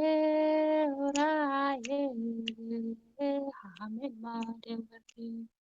عينو زرهك لبسو زمرك عينو زرهك لبسو زمرك ورايلي عامل مالي وركي رايلي عامل مالي وركي ورايلي عامل مالي وركي ورايلي عامل مالي وركي አሜን። የሰላም መንፈስ ለእግዚአብሔር አምላክ እግዚአብሔር ተመስገን ይሁን። ዛሬ እግዚአብሔር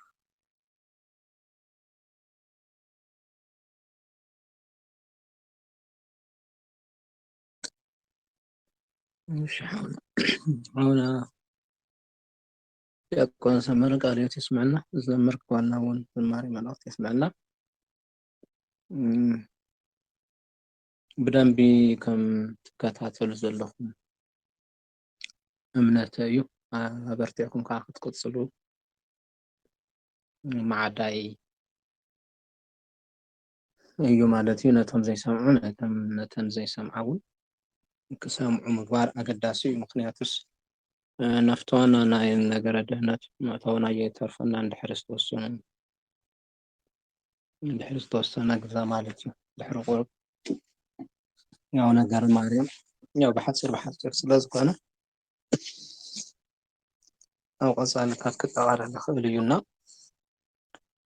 እቲ ዝበዝሕ ገና ስለዝኮነ ነቶም ድሌት እናሃለዎ ግን ከይሰምዑ ዝተረፉ ወይ ከይሰምዓ ዝተረፋ እንተሃልየን ሓበሬታ ኣብፅሕሎም ኣብፅሓለን ወይ ከዓ ዓድሙ ማለት እዩ ካብኡ ብዝተረፈ ግን ዘለኹም ዘላኹም ብደንቢ ተኸታተላ ኣብ መወዳእታ ፈተና ስለዘሎ ክንደየናይ ትከታተሉ ኣለኹም ክንደየናይ ይኣትየኩም ኣሎ ወይ ይኣትየክን ኣሎ ዝብል ነገር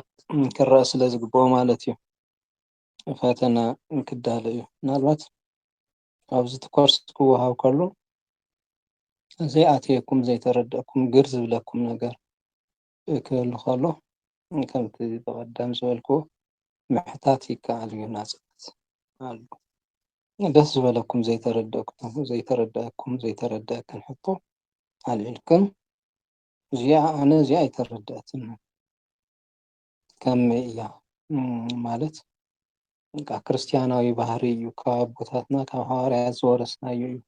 ክርስቶስ እንተምህር ዘይተረድኦም ነገር ስኢሎም ኣይሓልፉን ከም ዝተረድኦም ኮይኖም ኣይሓልፉን እዚ ናይ ሰነፍ ተምሃራይ ባህሪ እዩ ዘይተረድኦ ከም ዝተረድኦ ስቕ ዝብል ተምሃራይ ሰነፍ እዩ ማለት እዩ ጎበዝ ኣይኮነን ስለዚ ከዓ ሰነፋት ተምሃሮ ክንከውን ስለዘይብሉ ይቅዳሕ እውን ስለ ዘሎ መላሊስና ብምስማዕ ህሊናና ክቅበሎ ዘይከኣለ ወይ ከዓ ግልፂ ዘይኮነ ነገር እንትህሉ ምሕታት ከም ትኽእሉ ኣብ ዝሓለፈ ነጊርናኩም ኢና ሕዚ እውን እናገርኩም ኣለና ነግረኩም ኣለና ማለት እዩ ንምሕታት ማንም ሰብ ክሓፍር የብሉን ብናፅነት ክሓትት ይኽእል እዩ ዝደለዮ ነገር ማለት እዩ እና እስካዕ እዚ ሰዓት እዚ ክንበፅሕ ዝፈቐደ ኣምላኽ ጉባኤና ተቆፃፂሩ እናባረኸ ምሳና ዝፀንሐ ጎይታ ሰራዊት እግዚኣብሔር ክብርን ምስጋናን ይብፃሕዮ ዝተረፈ ሰዓትና ይባርኸልና ወጎይታ ደቅኻ ንሕና ኣገልገልትካ ደካማታት ኢና እሞ ኣብ ሂወትና ኣብ ስራሕና ኩሉ ረድኤትካ ፀጋኻ ሃልወትካ መግቦትካ ኩሉ ኣይፈለየና ኣብ እምነትና ፀኒዕና ክንነብር ሓግዘና ርድአና ከምቲ ንሃዋርያት ጥበብካ ምስጢርካ ዝገለፅካሎምን ህፃናት ኣእምሮ ንዝኮና ንዓና ንደቅኻ ምስጢርካን ጥበብካን ግለፀና ነቲ ሰናይ ካብ እከይ ነቲ ፅቡቅ ካብ ሕማቅ ፈሊና እቲ ሰናይ እቲ ፅቡቅ እቲ ትክክለኛ መንገዲ ሒዝና ክንከይድ እውን ርድአና እናበልና ንልምነካ ኣሎና ንዓድና ሰላም ሃበልና ንህዝብና እውን ፍቅርን ሓድነትን ዓድለልና ነቶም ዝሓመሙ ፈውሰልና ነቶም ዝተኣሰሩ እውን ኣፍትሐልና ነቶም ካብዚ ዓለም እዚ ብሞት ስጋ ዝተፈለዩ ወገናት ብምሕረትካ ብይቕሬታኻ ካብ መንግስትካ ዕረፍተ ነፍሲ ሂብካ ኣንብረልና ነቶም ዝሓዘኑ ነቶም ዝተከዙ ኩሎም ኣጽናዕና ኣኽሎ ሃበልና ብሂወት ስጋን ዘለና ንኩላትና ኣብ ዓዲ ኣብ በረኻ ኣብ ስደት በብዘለናዩ ብሰላምን ብጥዕናን ብፅድቅን በረከትን ሓልወና አቡነ ዘበሰማያት ይትቀደስ ስምከ ትምጻእ መንግስትከ ወይኩን ፈቃድከ በከመ በሰማይ ከማሁ በምድር ሲሳየነ ዘለለ ዕለትነ ሀበነ ዮም ህድግ ለነ አበሳነ ወጌጋየነ ከመ ንሕነኒ ንህድግ ለዘአበሰ ለነ ኢታብአነ እግዚኦ ውስተ መንሱት አላ አድኅነነ ወባልሐነ ኩሉ እስመ ዚአከ ይእቲ መንግስት ኃይል ወስብሐት ለዓለመ ዓለም በሰላመ ቅዱስ ገብርኤል መልአኩ እግዝእትየ ማርያም ሰላም ለኪ ድንግል በኅሊናኪ ወድንግል በሥጋኪ እመ እግዚአብሔር ጸባኦት ሰላም ለኪ ብሩክት አንቲ እምአንስት ወብሩክ ፍሬ ከርሥኪ ተፈሥሒ ፍስሕት ኦ ማርያም ምልዕተ ጸጋ እግዚአብሔር ምስሌኪ ሰአሊ ወጸልዪ ምሕረተ በእንቲአነ በፍቁር ወልድኪ ኢየሱስ ክርስቶስ ከመ ይስረይ ለነ ኃጣውኢነ ከማኅፀነ ብልተ ኃይለ እግዚአብሔር አብይ ኦ ጐይታዬ አምላኬ መድኃኒተ ኢየሱስ ክርስቶስ ንስሐ ትቅበል በደል ኃጢአት ትድምስስ ናተይ ናይ ደቅኻ ናይ አገልግልትኻ ኃጢአትና በደልና ግደፈና አስተስርየና ይቅር በለና እናፈለጥኩም በድፍረት ከይፈለጥኩም ብስሕተት ካብ ዝገበርኩሞ ካብ ማእሰረ ኃጢአት ሁሉ እግዚአብሔር ይባርኩም፣ እግዚአብሔር ይፍታሕኩም፣ እግዚአብሔር ይባርክን፣ እግዚአብሔር ይፍታሕክን። ጸጋ ጐይታ ኢየሱስ ክርስቶስ ፍቅር እግዚአብሔር አቦ ሕብረት ሓድነት እግዚአብሔር መንፈስ ቅዱስ ምስ ኩላትክን ይኹን። በቢ ዘለኹሞ እግዚአብሔር ጸጉ የብዝሐልኩም፣ ካብ ፈተና ካብ መከራ ይሰውርኩም፣ ይሰውርክን፣ የድሕንከን ናይ ጽባሕ ሰባት ይበለና። ሰላም ለይቲ ይኹነልኩም።